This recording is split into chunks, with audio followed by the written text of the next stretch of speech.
What's up, YouTube? Ryan Panny here. Hope you're doing reasonably well. Wishing you all a belated happy Easter, and if you're Jewish, I know Passover is still going on, so if that's the case, hope you're getting nice and schwasty to celebrate. Which, you know, I'm sure that there's more to Passover than getting drunk, but I just remember from this comparative theology course that I took in college that Passover especially just heavily emphasized the alcohol. It was all about like drinking wine to mark certain occasions, and you know, I'm glad about that. You know, we all deserve a day. The Irish have St. Patty's Day, Mexicans have Dia de los Muertos, Jews have Passover. We all need at least one drinking day, you know? Anyway, our first steps here into April 2018 means that it's time for my quarterly favorite songs video that I slowly put together over the past 3 months. Basically, if you're new to this channel, every quarter I just run through some of my favorite songs from that quarter, metal excluded, and I compile them on an accompanying Spotify playlist, which you can find down in the description of this video. Plenty to choose from these past few months. There's a lot of shit that I've been enjoying so far this year, and I get the feeling that we're just getting warmed up. You know, this is like the slow part of the year, music industry wise. But I don't only have positive things to say about this past quarter. You know, like Migos really disappointed us. The Chainsmokers keep bothering us with more nonsense that really no one I know wants to hear. So I don't understand why it's popular. There was that awful Major Lazer song. So, you know, there's a lot of things to not be happy about too, but we're gonna focus on the things that I am happy about. And as always, no shame, no apologies for any of these picks. It's just whatever songs I found myself like most naturally drawn to, and just the ones that ended up in the heaviest rotation for me when it came to new music, and that's really it. So yeah, 15 songs, alphabetical by artist. Let's get into it. This first one was a fucking shoe-in for this list from the get-go, the Above and Beyond track, My Own Hymn. If you're at all into dance music, this new Above and Beyond record, Common Ground, is just a fantastic trance record, front to back. Not only are there so many gorgeous melodies being programmed into these productions, but also the guest vocals are stellar across the LP too. You got Zoe Johnson, who appears on this track and a couple others. Richard Bedford, he appears on the single Northern Soul, and one of my other favorite tracks, Bittersweet and Blue, which I actually included as an honorable mention in that Spotify playlist. My Own Hymn especially though was just the ultimate escapist track for me through the heart of February, which in New England is miserable as fuck. You know, I spent a lot of cold morning commutes just trying to get taken away by this song and these big bright synths and just imagining, you know, better weather and better times. Apathy, Never Fall Off, Connecticut's finest, delivering another great old school leaning hip hop record, which I have still not shot my review for. It's coming, I swear. It's been written for like 3 weeks. This record gets a little bit more esoteric lyrically, which is a bit of a turnoff for some of it. You know, talking about all this Freemason stuff and whatever, but Never Fall Off is just a classic Apathy flex over a killer self-produced beat, which is ironic because there's so many great producers on this album, and Apathy comes out on top for best beat, I think. AWOLNATION with Jealous Buffoon.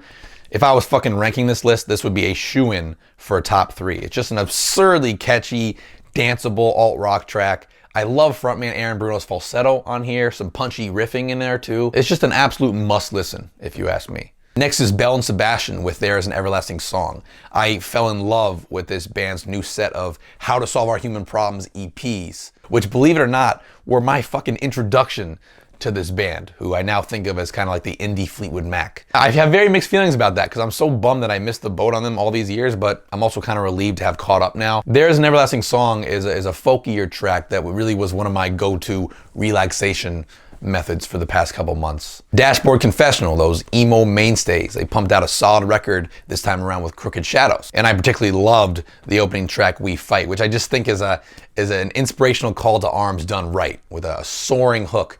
And I just couldn't imagine a better introduction to this album, which the album itself is just so short and sweet and to the point. And I love that, especially in this genre of music. Devin, Dawson, Asking for a Friend. In a few months, I'll be doing my mid-year album lists, and I can 100% guarantee that Devin Dawson's new record, Dark Horse, will be on there. It's just a fucking phenomenal country record, and when it came out, it caught me in the middle of a big country phase myself, so I was even more into it than I would have been. There's not a bad song on the track list, but the song Asking for a Friend is particularly sweet to me. Dawson just has a real knack for writing love songs, and this is just one of several examples. So if you're at all interested in country music, this is the album to hear this year. God's Plan, Drake back in action. What can you say about this guy, man? Look, he's not the best album artist. We've established that with Views and Nothing Was the Same and a few other projects, but When it comes to singles, nobody can fucking touch him. Nobody. This is just another fucking banger, which I didn't even like at first. And then I kept hearing it and I kept getting more and more hyped when it came on because that beat, which was originally made by Cardo, but was then tweaked by Boy Wonder and 40, who was Drake's producer. That beat is just unreal. You can't knock Drake for this one, man. I can't wait to hear what he does next. I hope it's more in line with this. And we drop the singing for a little bit. Hold Me Tight or Don't by Fall Out Boy. I reviewed the new record Mania, and it's the funniest record because despite everyone saying how terrible it is, in reality, it's like half the songs suck. And half the songs are some of my favorite songs of the year. Last the Real Ones and Expensive Mistakes and Stay Frosty Royal Milk Tea. Those are all legitimate highlights. So it's such a weird record when you think about it. My favorite though is probably Hold Me Tight or Don't. That was the one that I got most addicted to quickly. Just because I laughed the first time I heard it. I thought it was so ballsy. Fall Out Boy trying this like tropical house thing. And I'm even more shocked that it worked so well. It might be on its way to becoming one of their biggest singles of their career. We'll see. Next up is Jake Miller with Think About Us. And unfortunately, as you progress through this guy's new album, Silver Lining, you quickly discover that it's just some real fucking bland, pretty boy pop music, and it makes you want to puke by the end of it. But there are a bunch of tracks up front for some reason that are really good, like The Girl That's Underneath, which was the single, and Vibrations, and this one, Think About Us. Is it a bit lightweight? Sure, but I just think that this song perfectly fits that wistful breakup song mold, and the beat is just heavenly. It's a great song for that breakup where you're not necessarily mad at the person. It's not like an angry breakup song. It's a wistful one, like I said, you know. Lust by Lil Skies. Real impressed with this dude's ability to put together a hook.